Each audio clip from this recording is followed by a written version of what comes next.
Cost of capital, पूंजी लागत। Capital मतलब जो भी लॉन्ग टर्म फाइनेंस आपने कंपनी में लिया है, दीर्घकालीन वित्त, उसको कैपिटल बोलेंगे और हमें उसकी लागत निकालनी है, कॉस्ट निकालनी है।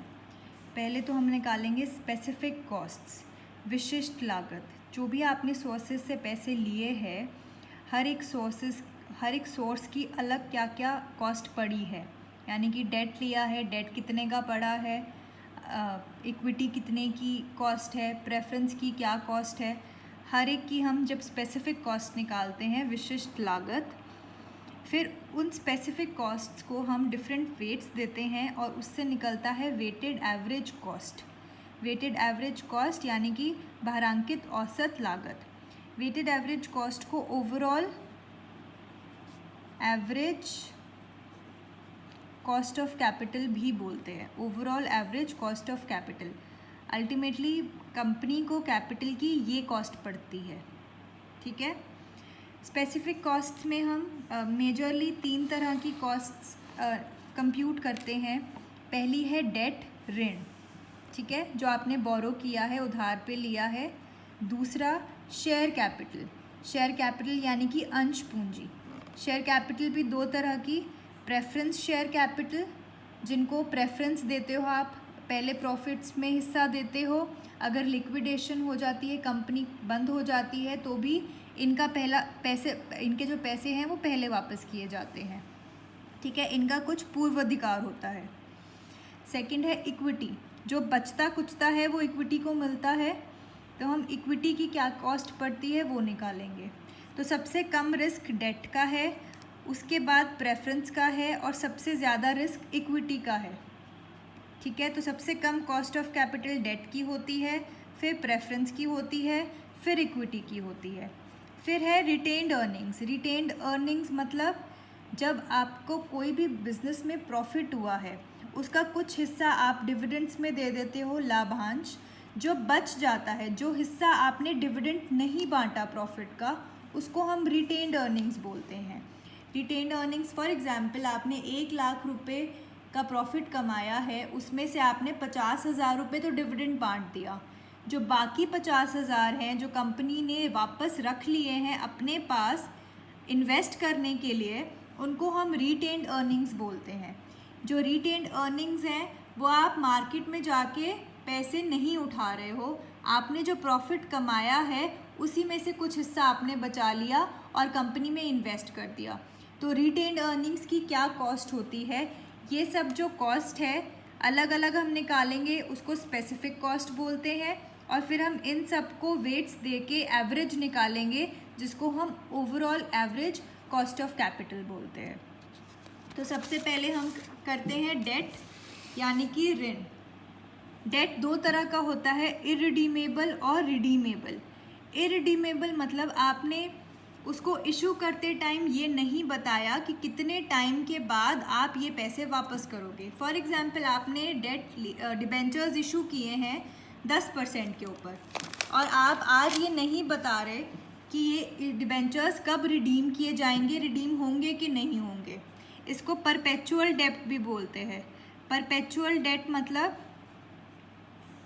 कि ये चलती रहेगी, आपने इसके रिडम्पशन के बारे में सोचना ही नहीं, आपको इसको पता ही नहीं कि पैसे वापस करने हैं, कितने करने हैं। ये जो डेट है ये इरिडीमेबल है, परपेचुअल है, ये चलती रहेगी, अशोधनीय। और दूसरी डेट है रिडीमेबल, आप इशू करते टाइम ही बता दोगे कि 5 साल के बाद या 7 साल के बाद ये जो डिबेंचर्स हैं हम इनका जो प्रिंसिपल अमाउंट है वो हम वापस कर देंगे, ठीक है। इसको बोलते हैं रिडीमेबल डेट या रिडीमेबल डिबेंचर्स। अब डिबेंचर्स में कुछ चीज़ें हैं। सबसे पहला तो 8% डिबेंचर्स हैं of ₹10 lakh. 8% debentures of ₹10 lakh, ठीक है। तो इसमें जो 8% है इसको कूपन रेट बोलते हैं। कूपन रेट, जो डिबेंचर्स का कूपन होता है उसके ऊपर ये लिखा होता है, इसको कूपन रेट बोलते हैं और यही आपका रेट ऑफ इंटरेस्ट है,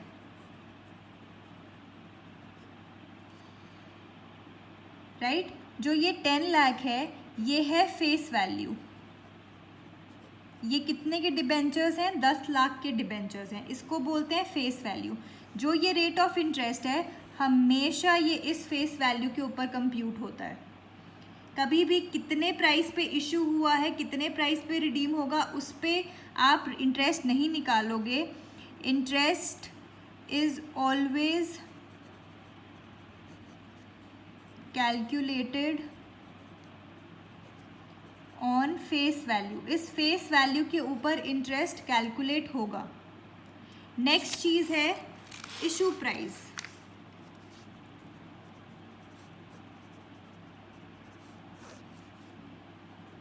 जिसको हम निर्गमन मूल्य बोलते हैं। इशू प्राइस यानी कि किस प्राइस पे आपने उसको इशू किया है। ये पार पे भी कर सकते हो आप, इसको आप प्रीमियम पे कर सकते हो, इसको आप डिस्काउंट पे कर सकते हो। अगर पार पे किया है तो 10 लाख की फेस वैल्यू को आपने 10 लाख में ही इशू किया है, आपको उसके बदले में 10 लाख रुपए ही मिले हैं। ठीक है। प्रीमियम पे करते हो, फॉर एग्जांपल आपने 10% प्रीमियम पे किया है तो 10 लाख की फेस वैल्यू के बदले में आपको 11 लाख रुपए मिलेंगे प्रीमियम, 1 लाख रुपए प्रीमियम मिलेगा। और डिस्काउंट पे किया है अगर फॉर एग्जांपल 20% डिस्काउंट पे आपने इशू किया है तो 10 लाख की जो फेस वैल्यू है उसके बदले आपको मिलेंगे 8 लाख रुपए। इसको बोलते हैं इशू प्राइस। नेक्स्ट कॉन्सेप्ट है इशू एक्सपेंसेस या फ्लोटेशन एक्सपेंसेस भी बोलते हैं। जब आप डिबेंचर्स को या बॉन्ड्स को मार्केट में निकालते हो, इशू करते हो, तो उसके साथ जो खर्चे जुड़े होते हैं उसको इशू एक्सपेंसेस या फ्लोटेशन एक्सपेंसेस, निर्गमन लागत बोला जाता है। कौन सी एक्सपेंसेस होते हैं? पहला तो होता है अंडर राइटिंग कमीशन। आपने पिछले साल IFS में अंडर राइटिंग कमीशन के बारे में पढ़ा होगा या अकाउंट्स में पढ़ा होगा। दूसरा है ब्रोकरेज। ठीक है। फॉर एग्जांपल ये 5% है, ये 5% है। ये आप अगर कुछ क्वेश्चन में नहीं दिया हुआ तो ये इशू प्राइस के ऊपर आप कैलकुलेट करोगे, इस प्राइस के ऊपर। ठीक है। और इसके अलावा और भी खर्चे हो सकते हैं, प्रिंटिंग का या कुछ ऐड दिया है तो वो जो भी खर्चे इस इशू के साथ जुड़े हुए हैं वो आपके इशू एक्सपेंसेस में काउंट होंगे। तो आपको नेट प्रोसीड्स यानी कि आपको अल्टीमेटली कितने पैसे मिले। नेट प्रोसीड्स मतलब अल्टीमेटली आपको कितने पैसे मिले, उसमें कैसे कैलकुलेट होगा? इशू प्राइस, जो आपने इशू प्राइस किया था ये वाला, ये पैसे मिले और कितना आपका इसको इशू करने में एक्सपेंसेस आ गए, इशू एक्सपेंसेस, ये आपके नेट प्रोसीड्स आ गए। अल्टीमेटली आपको ये पैसा मिलेगा। नेट प्रोसीड्स यानी कि शुद्ध राशि।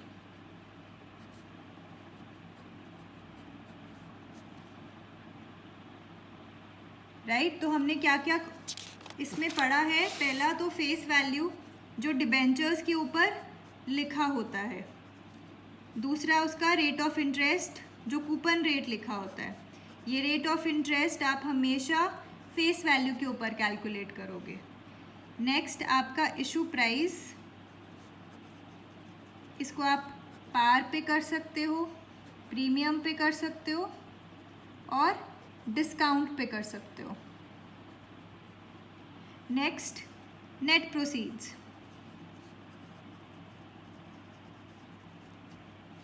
इसके अलावा अगर रिडीमेबल डेट आपने इशू किया है, रिडीमेबल डिबेंचर, आप ये बता देते हो कि 5 साल के बाद, 7 साल के बाद हम इसको रिडीम कर लेंगे, यानी कि आपका पैसा आपको वापस कर देंगे, आपकी मूल्य राशि आपको वापस कर देंगे, तब हम एक और चीज़ निकालते हैं रिडेम्पशन वैल्यू, कि जब ये रिडीम होंगे तब हम कितनी वैल्यू वापस करेंगे, रिडीमेबल वैल्यू ऑफ डिबेंचर। ठीक है, इसको भी आप पार पे कर सकते हो, प्रीमियम पे कर सकते हो और डिस्काउंट पे।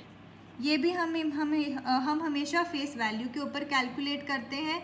अगर आप पार पे रिडीम कर रहे हो तो 10 लाख के बदले में आप 10 लाख ही वापस करोगे। प्रीमियम पे कर रहे हो तो आप 10 लाख की फेस वैल्यू के अगर 10% प्रीमियम है तो आप 11 लाख रुपए वापस करोगे, और डिस्काउंट पे है तो आप डिस्काउंटेड मतलब कम पैसे वापस करोगे। अब अगर डिबेंचर्स रिडीमेबल है तो ये रिडेम्पशन वैल्यू निकालोगे आप, दी होगी आपको। और अगर इररिडीमेबल है तो ये जो रिडेम्पशन वैल्यू है ये नहीं गिवन होगी आपको क्वेश्चन में। ठीक है, इसकी रिडीमेबल वैल्यू होती ही नहीं है क्योंकि ये परपेचुअल डेट है, अशोधनीय है।